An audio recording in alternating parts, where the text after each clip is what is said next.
Alright, here we go. I'm gonna go ahead and do the intro out here for this video for the these were my 44 mag nozzlers. Loaded them at 27.5 grain. When I did this over a month ago, we had a lot of rain in between, couldn't get back anyway out. It came out the 27.5s. They were good groups.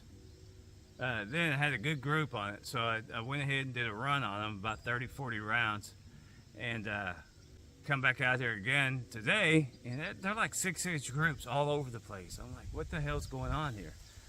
So I'm just gonna go ahead and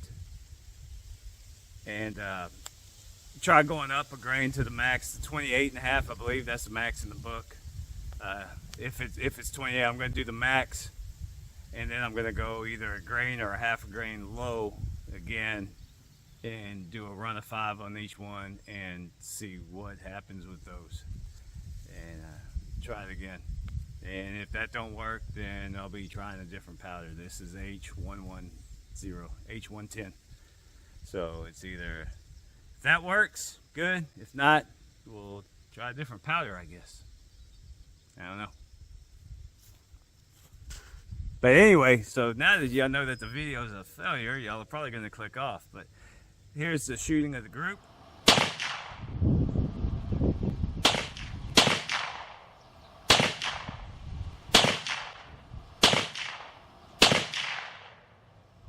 Here's me explaining it. Honestly, that's about 6 inches wide.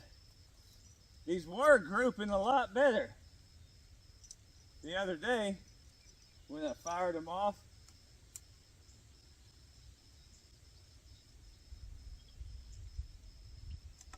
Probably, yeah, gonna have to figure something out with that group. That's terrible.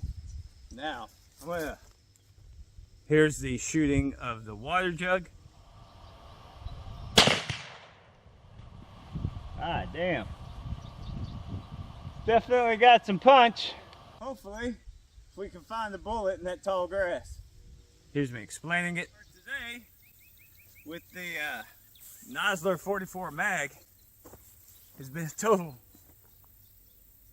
snafu. Definitely. And that's it. Didn't do a catch. So, thanks for watching. Maybe we'll get this figured out.